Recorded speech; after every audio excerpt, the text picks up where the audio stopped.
ओम श्री परमात्मने नमः। श्री कृष्णं वंदे जगद्गुरुम। प्रिय श्रोताओं, धर्म कर्म ज्ञान आलोक चैनल पर आपका हार्दिक स्वागत है। समस्त चराचर जगत में सभी प्राणियों के हृदय में स्थित परमात्मा के अंश रूपी आत्माओं को आलोक का सादर अभिवादन स्वीकार हो। आज श्रीमद् भगवत गीता साधक संजीवनी हिंदी टीका सहित नामक पुस्तक से विषय लिया गया है गीता का खास लक्ष्य एवं योग। गीता किसी वाद को लेकर नहीं चली है, अर्थात द्वैत अद्वैत विशिष्टाद्वैत द्वैताद्वैत विशुद्धाद्वैत अचिंत भेदाभेद आदि किसी भी बात को किसी एक संप्रदाय के किसी एक सिद्धांत को लेकर नहीं चली है। गीता का मुख्य लक्ष्य यह है कि मनुष्य किसी भी बात मत सिद्धांत को मानने वाला क्यों ना हो, उसका प्रत्येक परिस्थिति में कल्याण हो जाए। वह किसी भी परिस्थिति में परमात्मा प्राप्ति से वंचित न रहे, क्योंकि जीव मात्र का मनुष्य योनि में जन्म केवल अपने कल्याण के लिए ही हुआ है। संसार में ऐसी कोई भी परिस्थिति नहीं है जिसमें मनुष्य का कल्याण न हो सकता हो, कारण कि परमात्म तत्व प्रत्येक परिस्थिति में समान रूप से विद्यमान है। अतः साधक के सामने कोई भी और कैसी भी परिस्थिति आए, उसका केवल सदुपयोग करना है। सदुपयोग करने का अर्थ है दुखदायी परिस्थिति आने पर सुख की इच्छा का त्याग करना और सुखदायी परिस्थिति आने पर सुख भोग का तथा वह बनी रहे ऐसी इच्छा का त्याग करना और उसको दूसरों की सेवा में लगाना। इस प्रकार सदुपयोग करने से मनुष्य दुखदायी और सुखदायी दोनों परिस्थितियों से ऊंचा उठ जाता है, अर्थात उसका कल्याण हो जाता है। सृष्टि से पूर्व परमात्मा में मैं एक ही अनेक रूपों में हूँ जाऊँ, ऐसा संकल्प हुआ। इस संकल्प से एक ही परमात्मा प्रेम वृद्धि की लीला के लिए, प्रेम का आदान प्रदान करने के लिए स्वयं ही श्री कृष्ण और श्री जी श्री राधा इन दो रूपों में प्रकट हो गई। उन दोनों ने परस्पर लीला करने के लिए एक खेल रचा। उस खेल के लिए प्रभु के संकल्प से अनंत जीवों की जो कि अनादिकाल से थे और खेल के पदार्थों शरीरादि की सृष्टि हुई। खेल तभी होता है जब दोनों तरफ के खिलाड़ी स्वतंत्र हों। इसलिए भगवान ने जीवों को स्वतंत्रता प्रदान की। उस खेल में श्री जी का तो केवल भगवान की तरफ ही आकर्षण रहा, खेल में उनसे भूल नहीं हुई। अतः श्री जी और भगवान में प्रेम वृद्धि की लीला हुई। परंतु दूसरे कितने जीव थे, उन सब ने भूल से संयोगजन्य सुख के लिए खेल के पदार्थों, उत्पत्ति विनाशशील प्रकृतिजन्य पदार्थों के साथ अपना संबंध मान लिया, जिससे वे जन्म मरण के चक्कर में पड़ गए। खेल के पदार्थ केवल खेल के लिए ही होते हैं, किसी के व्यक्तिगत नहीं होते। परंतु वे जीव खेल खेलना तो भूल गए और मिली हुई स्वतंत्रता का दुरुपयोग करके खेल के पदार्थों को अर्थात शरीरादि की व्यक्तिगत मानने लगे, अर्थात शरीर को ही व्यक्तिगत मानने लगे। इसलिए वे उन पदार्थों में फंस गए और भगवान से सर्वदा विमुख हो गए। भगवान से सर्वथा विमुख हो गए। अब अगर वे जीव शरीरादि उत्पत्ति विनाशशील पदार्थों से विमुख होकर भगवान के सम्मुख हो जाएं, तो वे जन्म मरण रूप महान दुख से सदा के लिए छूट जाएं। अतः जीव संसार से विमुख होकर भगवान के सम्मुख हो जाएं और भगवान के साथ अपने नित्य योग नित्य संबंध को पहचान लें। इसी के लिए श्रीमद् भगवत गीता का अवतार हुआ है। अर्थात श्रीमद् भगवत गीता का खास लक्ष्य है मानव मात्र की भलाई, मानव मात्र का उद्धार। गीता में योग शब्द के बड़े विचित्र विचित्र अर्थ हैं। उनके हम 3 विभाग कर सकते हैं। नंबर 1, युजुर योगी धातु से बना योग शब्द, जिसका अर्थ है समरूप परमात्मा के साथ नित्य संबंध, जैसे समत्वम योग उच्यते आदि। यही अर्थ गीता में मुख्यता से आया है। युज समाधौ धातु से बना योग शब्द, इसका अर्थ है चित्त की स्थिरता, अर्थात समाधि में स्थिति, जैसे यत्रो परमते चित्तम निरुद्धम योग सेवया आदि। नंबर 3, युज संयम ने धातु से बना योग शब्द, जिसका अर्थ है संयमन, सामर्थ्य, प्रभाव, जैसे पश्चिमे योग में स्वरम आदि।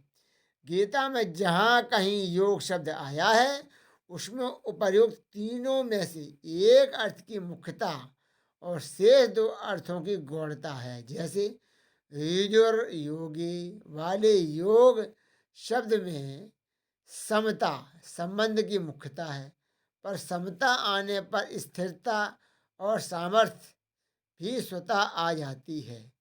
यहाँ सामर्थ्य सबसे तात्पर्य है भगवान में संसार मात्र की उत्पत्ति, स्थिति, प्रलय आदि की जो सामर्थ्य है वह सामर्थ्य योगी में नहीं आती। जगद व्यापार वर्जम, योगी में जो सामर्थ्य आती है उससे यह संसार मात्र पर विजय प्राप्त कर लेता है। उससे वह योगी संसार मात्र पर विजय प्राप्त कर लेता है, अर्थात कैसी ही अनुकूल प्रतिकूल परिस्थिति आने पर भी उस पर कोई असर नहीं पड़ता है। युज समाधौ वाले योग शब्द में स्थिरता की मुख्यता है, पर स्थिरता आने पर समता और सामर्थ्य भी स्वतः आ जाती है। युज संयमने वाले योग शब्द में सामर्थ्य की मुख्यता है, पर सामर्थ्य आने पर समता और स्थिरता भी स्वतः आ जाती है। अतः गीता का योग शब्द बड़ा व्यापक और गंभीर अर्थक है, अर्थात गंभीर अर्थों से भरा हुआ है गीता का योग शब्द। गीता का योग शब्द बड़ा व्यापक और गंभीर अर्थ से युक्त है। पातंजलि योग दर्शन में चित्त वृत्तियों के निरोध को योग नाम से कहा गया है। योग चित्त वृत्ति निरोधा, और उस योग का परिणाम बताया है दृष्टा के स्वरूप में स्थिति हो जाना। तदा दृष्टु स्वरूपे अवस्थानम। इस प्रकार पातंजलि योग दर्शन में योग का जो परिणाम बताया गया है उसी को गीता में योग नाम से कहा गया है। दूसरे अध्याय का 48वां और छठे अध्याय का 23वां श्लोक। 23वां श्लोक तात्पर्य है कि गीता चित्त वृत्तियों से सर्वथा संबंध विच्छेद पूर्वक स्वतः सिद्ध सम स्वरूप में स्वाभाविक स्थिति को योग कहती है। उस समता में स्थिति नित्य योग होने पर फिर कभी उससे वियोग नहीं होता, कभी वृत्ति रूपता नहीं होती, कभी व्युत्थान नहीं होता। वृत्तियों का निरोध होने पर निर्विकल्प अवस्था होती है, पर समता में स्थिति होने पर निर्विकल्प बोध होता है। निर्विकल्प बोध अवस्थातीत और संपूर्ण अवस्थाओं का प्रकाशक है। समता अर्थात नित्य योग का अनुभव कराने के लिए गीता में 3 योग मार्गों का वर्णन किया गया है। नंबर 1 कर्मयोग, नंबर 2 ज्ञान योग और नंबर 3 भक्ति योग।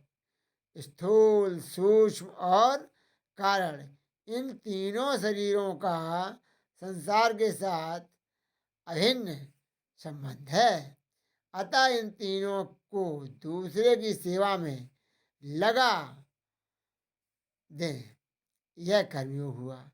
स्वयं इनसे असंग होकर अपने स्वरूप में स्थित हो जाएं, यह ज्ञान योग हुआ। और स्वयं भगवान के समर्पित हो जाएं, यह भक्ति योग हुआ। इन तीनों योगों को सिद्ध करने के लिए अर्थात अपना उद्धार करने के लिए मनुष्यों की तीन शक्तियाँ प्राप्त हैं। मनुष्यों को तीन शक्तियाँ प्राप्त हैं। नंबर 1 करने की शक्ति बल, नंबर 2 जानने की शक्ति ज्ञान, और नंबर 3 मानने की शक्ति विश्वास। अर्थात बल, ज्ञान और विश्वास, ये प्रत्येक मनुष्य के पास तीन शक्तियाँ मौजूद होती हैं। करने की शक्ति निस्वार्थ भाव से संसार की सेवा करने के लिए है, जो कर्मयोग है। जानने की शक्ति अपने स्वरूप को जानने के लिए, जो ज्ञान योग, और मानने की शक्ति भगवान को अपना अर्थात अपने को भगवान का मान कर सर्वथा भगवान के समर्पित होने के लिए जो भक्ति योग है, जिसमें करने की रुचि अधिक है, वह कर्मयोग का अधिकारी है। जिसमें अपने आप को जानने की जिज्ञासा अधिक है, वह ज्ञान योग का अधिकारी है। और जिसका भगवान पर श्रद्धा विश्वास अधिक है, वह भक्ति योग का अधिकारी है। ये तीनों ही योग मार्ग परमात्म प्राप्ति के स्वतंत्र साधन हैं। अन्य सभी साधन इन तीनों के ही अंतर्गत आ जाते। नंबर 2 श्रीमद् भागवत गीता में भगवान ने कहा है, उसी प्रकार श्रीमद् भागवत में भी भगवान ने कहा है, योगास्त्रयो मया प्रोक्ता नृणां श्रेयो विदुषा ज्ञानम कर्म चा भक्तिश्च नोपायो अन्यो अस्ति कुंचितः। अपना कल्याण चाहने वाले मनुष्यों के लिए मैंने 3 योग मार्ग बताए हैं। नंबर 1 ज्ञान योग, नंबर 2 कर्म योग, और नंबर 3 भक्ति योग। इन तीनों के सिवाय दूसरा कोई कल्याण का मार्ग नहीं है। यही बात अध्यात्म रामायण और देवी भागवत में भी आई है। मार्गास्त्रयो मया प्रोक्ता पुरा मोक्षाप्ति साधिका कर्मयोगो ज्ञान योगो भक्ति योगश्च शाश्वतः। अध्यात्म से संबंधित है। मार्ग स्त्रियों में विख्याता मोक्ष प्राप्त नगाधिप कर्मयोगो ज्ञान योगो भक्ति योगाश्च शक्तमा। यह देवी भागवत से लिया गया है।